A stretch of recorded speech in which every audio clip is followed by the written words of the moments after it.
Hello दोस्तों, कैसे हैं आप सब। आशा करता हूं कि आप सब कोरोना से बचे हुए होंगे, स्वस्थ होंगे, अच्छे होंगे। स्वागत करता हूं मैथ्स मंत्रा बाय विजय की नई वीडियो में। जैसा कि आपने हमारी लास्ट वीडियो के अंदर देखा होगा, हम क्लास 10th के सेकंड चैप्टर पॉलिनोमियल्स के बारे में पढ़ रहे थे। और अभी तक हमने क्या पढ़ा था? अभी तक हमने ज्योमेट्रिकल मीनिंग ऑफ जीरोस के बारे में पढ़ा था कि ज्योमेट्रिकल मीनिंग ऑफ जीरोस क्या कहती है। तो अगर मैं ज्योमेट्रिकल मीनिंग ऑफ जीरोस की बात करूं, क्या होता है? मान लीजिए कि अगर आपको किसी भी पॉलिनोमियल का एक ग्राफ गिवन है, मान लीजिए इस तरह से एक ग्राफ गिवन है, तो यहाँ से हम क्या कह सकते हैं कि अगर उस पॉलिनोमियल का ग्राफ एक्स एक्सिस को 1 पॉइंट पे कट कर रहा है, तो मैं यहाँ से कह सकता हूँ कि इस पॉलिनोमियल की जीरोज 1 होंगी। मतलब कि किसी भी पॉलिनोमियल का ग्राफ एक्स एक्सिस को जितने भी पॉइंट पे कट करेगा, उस पॉलिनोमियल की उतनी जीरोज होंगी। अगर मान लीजिए कोई दूसरा ग्राफ है, मतलब किसी दूसरी पॉलिनोमियल का ग्राफ है, इस तरह से गिवन है, ठीक है, तो ये एक्स एक्सिस को कितने पॉइंट पे कट कर रहा है? एक्स एक्सिस को 2 पॉइंट पे कट कर रहा है। तो यहां से मैं कह सकता हूं कि इस पॉलिनोमियल की कितनी जीरोज होंगी? 2 जीरोज होंगी। तो ये था ज्योमेट्रिकल मीनिंग ऑफ जीरोज का मतलब कि किसी भी पॉलिनोमियल का ग्राफ एक्स एक्सिस को जितने पॉइंट पे कट करता है, उस पॉलिनोमियल की उतनी ही जीरोज होंगी। अगर अभी तक आपने वो वीडियो नहीं देखी है तो आई बटन में लिंक प्रोवाइड कर दिया जाएगा, जाइए और उसे देखिए। तो लास्ट वीडियो में हमने लीनियर इक्वेशन की जीरोस एंड उसके कोफिशिएंट के बीच में रिलेशन पढ़ा था। क्या रिलेशन था उसको देखते हैं। अगर आपको एक लीनियर पॉलिनोमियल गिवन है ax प्लस बी, तो उसके लिए उसके जीरोस के लिए क्या फॉर्मूला बन जाएगा? जीरोस के लिए फॉर्मूला बन जाएगा x इक्वल टू माइनस के b बाय ए। मतलब कि लीनियर पॉलिनोमियल को देख के आप उसकी जीरोस फाइंड कर सकते हो। कैसे? अगर मान लीजिए कोई एक लीनियर पॉलिनोमियल गिवन है 2x प्लस 3, ठीक है, तो इस लीनियर पॉलिनोमियल को देख के हम इसके फॉर्मूले के बेस पे इसकी जीरो फाइंड कर सकते हैं, x इक्वल टू माइनस के 3/2, ठीक है। तो ये तो बात थी लीनियर पॉलिनोमियल की। क्या क्वाड्रेटिक पॉलिनोमियल की जीरोस एंड उसके कोएफिशिएंट के बीच में रिलेशन हो सकता है? अगर रिलेशन होगा तो क्या रिलेशन होगा, उसके बारे में बात करते हैं। उसके लिए मैं क्वाड्रेटिक पॉलिनोमियल का एग्जांपल ले लेता हूँ, ठीक है। तो एक क्वाड्रेटिक पॉलिनोमियल का एग्जांपल ले लेते हैं x square minus 4x plus 3। अभी तक हमने क्वाड्रेटिक पॉलिनोमियल को फैक्टराइजेशन की मेथड से सोल्व करना सीखा है। 9th क्लास में हमने इसको पढ़ा था। अगर अभी तक आपने वो वीडियो नहीं देखी है तो आई बटन में लिंक प्रोवाइड कर दिया जाएगा, जाइए और उसे देखिए। तो फैक्टराइजेशन मेथड क्या कहता था कि हमें ऐसे दो नंबर चाहिए जिनका सम क्या आता हो, जिनका सम तो -4 के इक्वल आता हो, मिडल टर्म के इक्वल आता हो, एंड उनकी प्रोडक्ट किसके इक्वल आती हो? 3 के इक्वल आती हो, कांस्टेंट टर्म के इक्वल आती हो। तो इसके लिए क्या मेथड बताया था? सबसे पहले हम ऐसे दो नंबर फाइंड करेंगे जिनका प्रोडक्ट 3 के इक्वल आता हो। तो एक तो था 3,1 जिनकी प्रोडक्ट 3 के इक्वल आती है, एक है माइनस का 3, माइनस का 1 जिनकी प्रोडक्ट भी 3 के इक्वल आती है, ठीक है। अब हम सम देखते हैं। क्या 3 और 1 का सम -4 के इक्वल है? नहीं, 3 एंड 1 का सम 4 के इक्वल है बट नॉट -4 के इक्वल, ठीक है। तो यहाँ से हम क्या कह सकते हैं? इसका सम -4 के इक्वल है। तो हमें मिल गए ऐसे दो नंबर जो दोनों कंडीशन सेटिस्फाई करते हैं। तो हम फैक्टराइजेशन आगे करते हैं। तो क्या होगा? एक्स स्क्वेयर माइनस के 3x माइनस के x प्लस 3। यहाँ से अगर मैं x कॉमन लूँ तो x माइनस के 3 माइनस 1 x माइनस के 3, ठीक है। अब ध्यान से देखिए, फैक्टराइजेशन का मेन पॉइंट है कि यहाँ पर जो दो ब्रैकेट होंगी, ये दोनों ब्रैकेट सेम आनी चाहिए। अगर ये दोनों ब्रैकेट सेम नहीं आई, इसका मतलब है कि फैक्टराइजेशन के अंदर कुछ ना कुछ गड़बड़ चल रही है, ठीक है। तो मैं यहाँ से इस ब्रैकेट को कॉमन ले लूँगा। कॉमन लूँगा तो x माइनस के 3 एंड x माइनस के 1, ठीक है।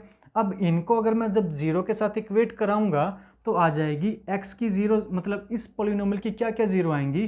3,1, ठीक है। तो इनकी जीरोज आ गई। अब देखते हैं इसकी जीरोज एंड इसकी कोफिशिएंट के बीच में क्या रिलेशन होगा। तो देखिए, जो इसकी जीरोज हैं, इसकी जीरोज क्या क्या हैं? x इक्वल टू 3 एंड 1, ठीक है, दो जीरोज हैं। अगर मैं इन दोनों जीरोज को ऐड कर दूं, मतलब कि सम ऑफ जीरोज कर दूं, ठीक है, सम ऑफ जीरोज, दोनों जीरोज का सम कर दूं तो किसके इक्वल आ रहा है? 3 + 1 = 4, ठीक है।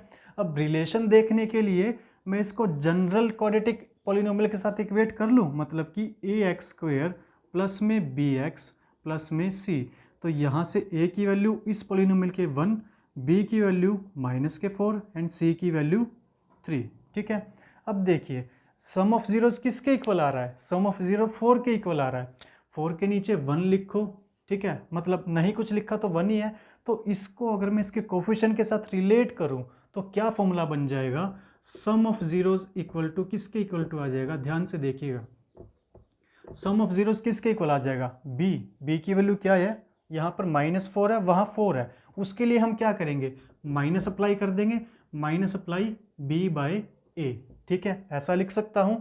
जब इस b को वहाँ रखूँगा तो -4 आ जाएगा, तो सम ऑफ जीरोस 4 के इक्वल आ रहा है। ठीक है, इसी तरह से अगर मैं इन दोनों जीरोस की प्रोडक्ट कर देता हूँ, मतलब कि मल्टीप्लाई कर देता हूँ, तो प्रोडक्ट ऑफ जीरोस क्या होगा? प्रोडक्ट ऑफ जीरोस क्या होगा?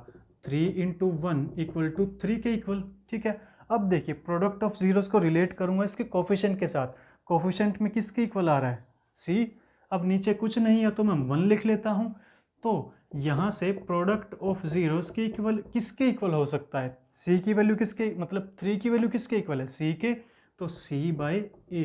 ठीक है, तो ये था क्वाड्रेटिक पोलिनोमियल के अंदर relation between zeros and coefficient, मतलब कि जो सम ऑफ जीरोस है वो -b/a के इक्वल होगा एंड जो प्रोडक्ट ऑफ जीरोस है वो c/a के इक्वल होगा। तो अभी हमने जो रिलेशन पढ़ा था उसी रिलेशनशिप के ऊपर बेस एक क्वेश्चन है, इसको कर लेते हैं कि किस तरह से करना होगा। तो हम पहले रिलेशनशिप को देख लेते हैं। क्या था कि किसी भी एक क्वाड्रेटिक पोलिनोमियल की जीरोस का सम किसके इक्वल होगा? सम ऑफ जीरोस, अगर मैं बोलूं सम ऑफ जीरोस किसके इक्वल होगा? -b/a के। इसी तरह से अगर दोनों जीरोस की मैं प्रोडक्ट कर दूंगा तो प्रोडक्ट ऑफ जीरोस किसके इक्वल होगा? मैं यहाँ से अगर बात करूँ तो प्रोडक्ट ऑफ जीरोस होगा c/a के इक्वल। ठीक है, इसको मैं थोड़ा सा आसान कर देता हूँ। मान लीजिए किसी भी क्वाड्रेटिक पोलिनोमियल की जो जीरोस आती है उनको मैं रिप्रेजेंट कर देता हूँ अल्फा एंड बीटा से। ठीक है, तो बजाय कि आप सम ऑफ जीरोस लिखो, पूरा लिखो, इसकी बजाय लिख सकते हो कि alpha plus beta equal to -b/a के इक्वल होगा and alpha into beta equal to c/a के इक्वल होगा। ठीक है, तो जो अल्फा एंड बीटा है ये जस्ट एक रिप्रेजेंटेशन है जीरोस की। ठीक है, तो क्वेश्चन क्या कहता है वो देख लेते हैं। Find the zeros of polynomial. ये एक पोलिनोमियल गिवन है, क्वाड्रेटिक पोलिनोमियल गिवन है, इसकी जीरोस फाइंड करो। ठीक है, and verify the relationship between zeros and coefficient.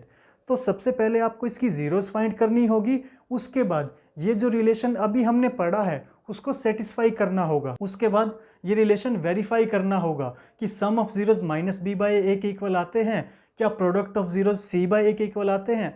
तो सबसे पहले हम इस क्वाड्रेटिक पोलिनोमियल की जीरोस फाइंड कर लेते हैं।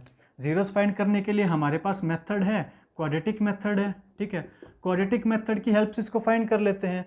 तो यहाँ से हमें ऐसे दो नंबर फाइंड करने हैं जिनका सम तो 7 आता हो एंड जिनकी प्रोडक्ट 10 के इक्वल आती हो। तो आसान है ना, 5 और 2 ऐसे नंबर हैं जिनका प्रोडक्ट 10 के इक्वल आता है, बट -5 एंड -2 भी तो ऐसे नंबर है जिनका प्रोडक्ट 10 के इक्वल आता है।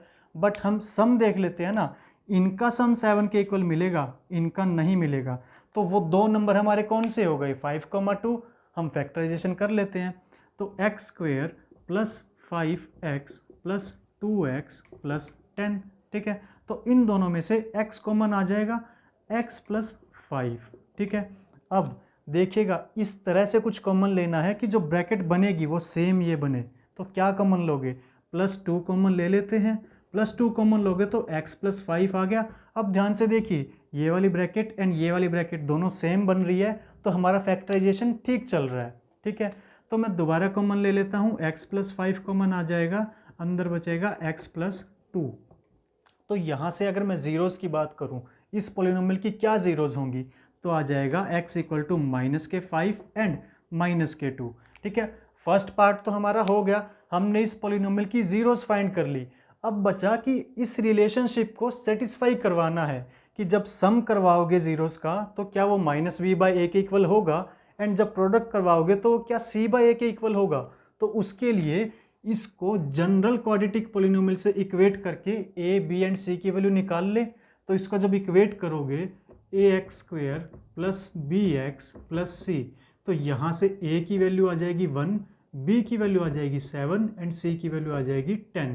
ठीक है, तो सम करते हैं कि दोनों जीरोस का सम माइनस के b बाई ए के इक्वल आ रहा है। तो जीरोस क्या क्या थी, माइनस के 5 एंड माइनस के 2। तो सम करूंगा तो माइनस के 5 प्लस माइनस के 2 किसके इक्वल आ रही है, माइनस के 7 के इक्वल आ रही है। अब b बाई ए की वैल्यू भी यहाँ पर पुट कर दो राइट हैंड साइड के अंदर, क्या इक्वल आती है, तो माइनस तो फॉर्मूले के अंदर ही है एंड 7, b की वैल्यू कितनी है 7 और a की वैल्यू 1। तो यस, यहाँ से right hand side equal to left hand side आ गई। तो सम ऑफ जीरोस तो वेरीफाई हो गया कि ये तो वेरीफाई करता है। इसी तरह से प्रोडक्ट भी देख लेते हैं कि प्रोडक्ट ऑफ टू जीरोस, इन दोनों का जब प्रोडक्ट करोगे तो क्या आएगा, माइनस के 5 इंटू माइनस के 2 किसके इक्वल है, 10 के इक्वल है।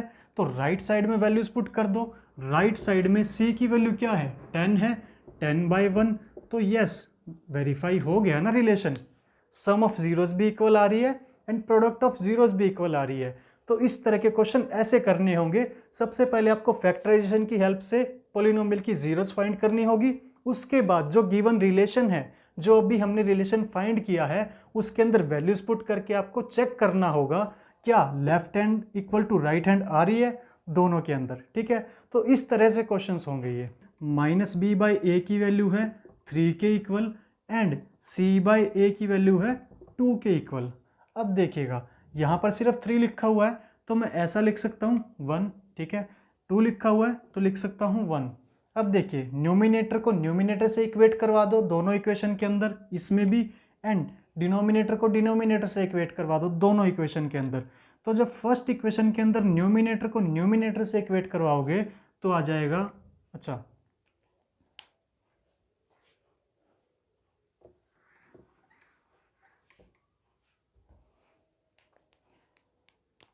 तो यहाँ से माइनस बी बाई ए किसके इक्वल आ जाएगा, minus b by a equal आ जाएगा -3 के। ठीक है, इसी तरह से सी बाई ए किसके इक्वल आ जाएगा, सी बाई ए इक्वल आ जाएगा 2 के। अब देखिए सिर्फ -3 लिखा है, डिनोमिनेटर में कुछ नहीं है तो मैं 1 लिख सकता हूँ। ठीक है, और यहाँ भी डिनोमिनेटर में कुछ नहीं है तो यहाँ भी 1 लिख सकते हो आप। ठीक है, तो देखिएगा यहाँ से माइनस कैंसिल कर सकता हूँ। ठीक है, अब बिल्कुल आसान है, हो गया। इस फर्स्ट इक्वेशन के अंदर न्यूमिनेटर को न्यूमिनेटर से इक्वेट करो, डिनोमिनेटर को डिनोमिनेटर से इक्वेट करो, तो क्या वैल्यू आ जाएगी, b की वैल्यू आ जाएगी 3 एंड a की वैल्यू आ जाएगी 1। ठीक है, इसी तरह से यहाँ से न्यूमिनेटर को न्यूमिनेटर से इक्वेट करो, डिनोमिनेटर को डिनोमिनेटर से इक्वेट करो, तो क्या वैल्यू आ जाएगी, c की वैल्यू आ जाएगी 2 एंड a की वैल्यू आ जाएगी 1।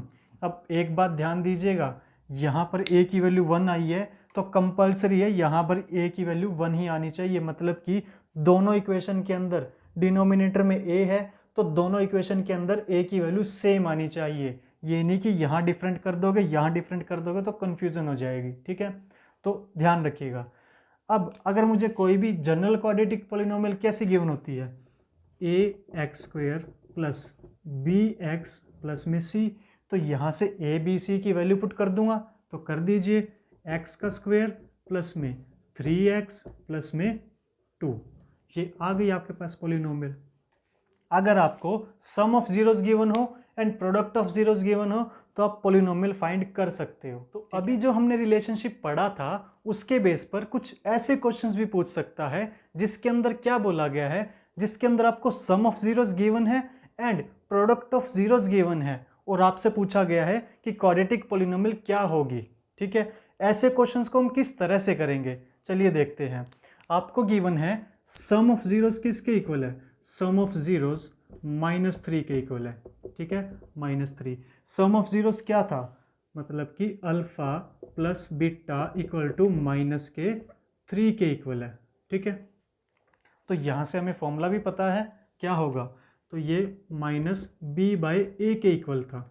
ठीक है, उसी तरह से प्रोडक्ट ऑफ जीरोस आपको क्या गिवन है, अगर मैं प्रोडक्ट ऑफ जीरोस की बात करूं, प्रोडक्ट ऑफ जीरोस आपको गिवन है 2, जो कि alpha into beta equal to 2 के इक्वल है। ठीक है, एंड फॉर्मूले के अकॉर्डिंग प्रोडक्ट ऑफ जीरोस क्या किसके इक्वल था, रिलेशनशिप के अकॉर्डिंग प्रोडक्ट ऑफ जीरोस किसके इक्वल था, रिलेशनशिप के according product of zeros c/a के इक्वल था। तो देखिए अब इन दोनों को हम इक्वेट करके चलते हैं। ठीक है, तो यहाँ से माइनस बी बाई ए किसके इक्वल आ जाएगा, minus b by a equal आ जाएगा -3 के। ठीक है, इसी तरह से सी बाई ए किसके इक्वल आ जाएगा, सी बाई ए इक्वल आ जाएगा 2 के। अब देखिए सिर्फ -3 लिखा है, डिनोमिनेटर में कुछ नहीं है तो मैं 1 लिख सकता हूँ। ठीक है, और यहाँ भी डिनोमिनेटर में कुछ नहीं है तो यहाँ भी 1 लिख सकते हो आप। ठीक है, तो देखिएगा यहाँ से माइनस कैंसिल कर सकता हूँ। ठीक है, अब बिल्कुल आसान है, हो गया। इस फर्स्ट इक्वेशन के अंदर न्यूमिनेटर को न्यूमिनेटर से इक्वेट करो, डिनोमिनेटर को डिनोमिनेटर से इक्वेट करो, तो क्या वैल्यू आ जाएगी, b की वैल्यू आ जाएगी 3 एंड a की वैल्यू आ जाएगी 1। ठीक है, इसी तरह से यहाँ से न्यूमिनेटर को न्यूमिनेटर से इक्वेट करो, डिनोमिनेटर को डिनोमिनेटर से इक्वेट करो, तो क्या वैल्यू आ जाएगी, c की वैल्यू आ जाएगी 2 एंड a की वैल्यू आ जाएगी 1। अब एक बात ध्यान दीजिएगा, यहाँ पर a की वैल्यू 1 आई है तो कंपलसरी है यहाँ पर a की वैल्यू 1 ही आनी चाहिए। मतलब कि दोनों इक्वेशन के अंदर डिनोमिनेटर में a है तो दोनों इक्वेशन के अंदर a की वैल्यू सेम आनी चाहिए। ये नहीं कि यहाँ डिफरेंट कर दोगे यहाँ डिफरेंट कर दोगे तो कन्फ्यूजन हो जाएगी। ठीक है, तो ध्यान रखिएगा। अब अगर मुझे कोई भी जनरल क्वाड्रेटिक पॉलिनोमियल कैसे गिवन होती है, ax² प्लस bx प्लस में c, तो यहाँ से a b c की वैल्यू पुट कर दूंगा, तो कर दीजिए x का स्क्वायर प्लस में 3x प्लस में 2, ये आ गई आपके पास पॉलिनोमियल। अगर आपको सम ऑफ जीरोस गिवन हो and product of zeros given हो तो आप पॉलिनोमियल फाइंड कर सकते हो। अभी तक हमने linear polynomial and quadratic polynomial की जीरोस और उनके कोफिशिएंट के बीच में रिलेशन पढ़ा था, तो इसी तरह से क्यूबिक पॉलिनोमियल की जीरोस और उनके कोफिशिएंट के बीच में भी कोई ना कोई रिलेशन होगा। तो वो रिलेशन क्या होगा वो देखते हैं। तो कोई भी अगर क्यूबिक पॉलिनोमियल आपको जनरल फॉर्म के अंदर गिवन है तो वो किस तरह से गिवन होगी, वो होगा ax³ plus bx² plus cx plus d। ठीक है, और आपको ये भी पता है कि क्यूबिक पॉलिनोमियल की कितनी जीरोस होती हैं, क्यूबिक पॉलिनोमियल की 3 जीरोस होती हैं। ठीक है, जिस तरह से मैंने क्वाड्रेटिक पॉलिनोमियल की जीरोस को लेट किया था, किन से लेट किया था, अल्फा एंड बीटा से, उसी तरह से मैं क्यूबिक पॉलिनोमियल की जीरोस को लेट कर लेता हूं। क्या लेट कर लूंगा, अल्फा बीटा एंड गामा। ठीक है, तो इन तीनों जीरोस का जब हम सम करेंगे क्यूबिक पॉलिनोमियल के केस में, तो सम ऑफ जीरोस किसके इक्वल आएगा, सम ऑफ जीरोस होगा -b बाई a के इक्वल। एंड b क्या होगा, b होगा coefficient of x² and a होगा कोफिशिएंट ऑफ x³। ठीक है, ये हम बात कर रहे हैं क्यूबिक पॉलिनोमियल की। क्यूबिक पॉलिनोमियल के अंदर ये रिलेशन होगा। तो अगर हम तीनों जीरोस का प्रोडक्ट करवा दे तो प्रोडक्ट ऑफ जीरोस किसके इक्वल होगा, प्रोडक्ट ऑफ जीरोस इक्वल होगा -d बाई a के। d क्या होगा, कांस्टेंट टर्म, एंड a आपको पता ही है कोफिशिएंट ऑफ x³। एक बार आपने तीनों का सम करवा दिया एंड एक बार तीनों की प्रोडक्ट करवा दी। उसके बाद हम पहले इन दोनों को मल्टीप्लाई करते हैं, फिर इन दोनों को मल्टीप्लाई करते हैं और लास्ट में इन दोनों को मल्टीप्लाई करते हैं और तीनों को ऐड कर दे, मतलब alpha beta plus beta gamma and gamma into alpha. तो ये किसके इक्वल होगा, ये होगा c बाई a के इक्वल। c की वैल्यू क्या है यहाँ से, coefficient of x, and a की वैल्यू आपको पता ही है कोफिशिएंट ऑफ x³। ठीक है, तो क्यूबिक पॉलिनोमियल के केस में जीरोस एंड उसके कोफिशिएंट के बीच में ये रिलेशन होगा। अगर आपको कोई भी क्यूबिक पॉलिनोमियल गिवन हो तो आप ये रिलेशन अप्लाई करके वेरीफाई कर सकते हो। ठीक है, जैसे हमने क्वाड्रेटिक पॉलिनोमियल के केस में किया था। ठीक है, तो आज की वीडियो में इतना ही। Thank you. Please like share and subscribe.